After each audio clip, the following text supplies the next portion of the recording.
அதாவது ஜோசப் விஜய் எனும் நான் அப்படின்னு அவர் பதவி இருக்கும் பொழுது அந்த கோட் சூட்டோட டிவியில் பார்த்துட்டு இருந்தீங்க. அது எப்படி இதுதான் நீங்கள் நினச்சது நடந்துருச்சு, எப்படி இருந்தது? ரொம்ப சந்தோஷமா இருந்துச்சு. நான் தனியாக இருந்தேன், வேற யாராவது இருந்தால் கைத்தட்டி சிரிச்சு இன்னும் சந்தோஷமா இருந்திருப்போம். தனியாக இருந்தனால எங்களை அறியாமையே எங்களுக்கு அழுக வந்துச்சு.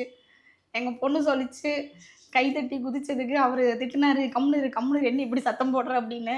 இவர் திட்டிகிட்டே இருக்காருன்னு பக்கத்து வீட்டில் பார்த்துச்சுங்களா, அந்த பிள்ளைங்க கூட சேர்ந்துட்டு கை தட்டிட்டு கேக்கு வெட்டிட்டு நாங்களே வெளியே ரோட்டில் விஸ்கு கோலம் போட்டு எல்லாத்துக்கும் சாக்லேட் வாங்கி கொடுத்து சந்தோஷமாக தான் கொண்டாடினாங்க.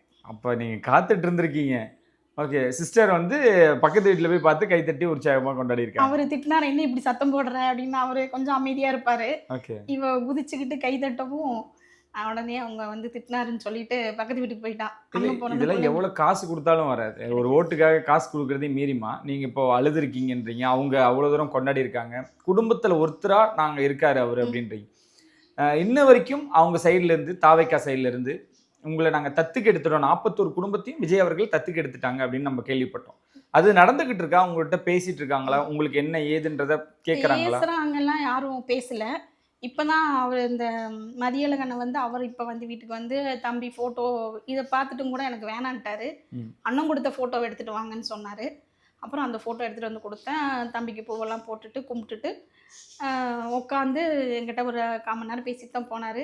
அவரும் இப்படி கை பிடிச்சிட்டு, நான் வரலின்னு தப்பாக நினச்சிக்காதீங்கம்மா, என்னோடய சூழ்நிலை அந்த மாதிரி, அதனால் வரல, சரி இன்னும் 2 மாதம் தானே இருக்குது எலெக்ஷனுக்கு, நம்ம அப்போ போய் அவங்கள பார்த்துக்கலாம் அப்படின்னு சொல்லிட்டு இப்போ வந்து உங்களை பார்க்குறம்மா அப்படின்னாரு.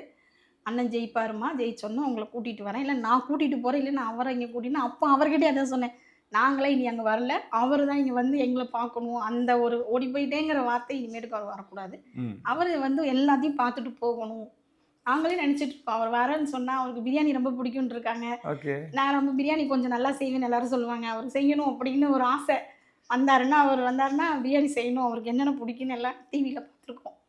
எல்லாரும் நாங்கள் ஏரியாவில் எல்லாம் சொல்லி வச்சுருக்கோம், அவர் வர அன்னைக்கு இதெல்லாம் செய்யணும், கொஞ்ச நேரம் அவரை சாப்பிட வச்சு தான் அனுப்பணும்னு. ஏன்னா அவர் எங்கள் வீட்டில் ஒருத்தர், அவ்வளோதான். சிறப்பு, அது சீக்கிரமா நடக்கும். விஜய் அவர்களுக்காக இங்கே பிரியாணி அப்படின்றது. Periyar Maniammai institute of science and technology, Thanjavur. CSE with specialization in AI and ML, data science, cyber security and more.